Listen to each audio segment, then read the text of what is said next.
জগন্নাথ বিশ্ববিদ্যালয় ক্যাম্পাসে শিক্ষার্থী জোবায়েদ হোসাইনের জানাজা অনুষ্ঠিত হচ্ছে। এই মুহূর্তে সেখানে আছেন সহকর্মী মাসুদুর রহমান। আমরা সরাসরি যুক্ত হব তার সঙ্গে। জোবায়েদের জানাজা অনুষ্ঠিত হচ্ছে জগন্নাথ বিশ্ববিদ্যালয়ের বিজ্ঞান অনুষদের সামনে। আমরা সেখানেই সরাসরি চলে যাই। আল্লাহু আকবার। আসসালামু আলাইকুম ওয়া রাহমাতুল্লাহ। আসসালামু আলাইকুম ওয়া রাহমাতুল্লাহ।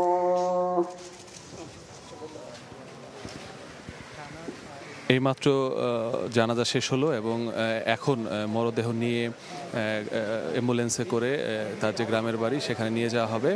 এর আগে বিশ্ববিদ্যালয়ের পক্ষ থেকে উপাচার্য সহ শুরু করে তার সহপাঠী জগন্নাথ বিশ্ববিদ্যালয়ের ছাত্রদল, কেন্দ্রীয় ছাত্রদল সহ সবাই এখানে বক্তব্য রাখেন এবং সবার কণ্ঠে একটি দাবি যে যত দ্রুত সম্ভব যে এই ঘটনায় যারা জড়িত তাদেরকে দৃষ্টান্তমূলক শাস্তির ব্যবস্থা করতে হবে এবং কোনোভাবেই কোনো কালক্ষেপণ করা যাবে না।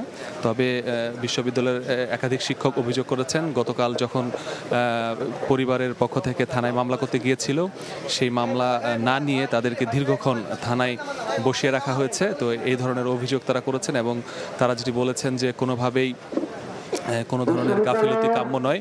একবার গাফিলতি হয়েছে, সেই গাফিলতি যাতে ভবিষ্যতে পুনরাবৃত্তি না হয়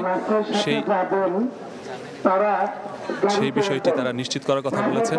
এবং তারা আরেকটি বিষয় যেটি বলেছেন যে এই জানাজা শেষ হওয়ার পরে বিশ্ববিদ্যালয়ের পক্ষ থেকে পাশাপাশি আইন শৃঙ্খলা বাহিনীর পক্ষ থেকে একটি আনুষ্ঠানিক সংবাদ সম্মেলন করা হবে। এই মামলার তদন্ত কতদূর এগিয়েছে লালবাগ বিভাগের উপকমিশনার যিনি রয়েছেন তিনি আমাদেরকে বিস্তারিত তুলে ধরবেন।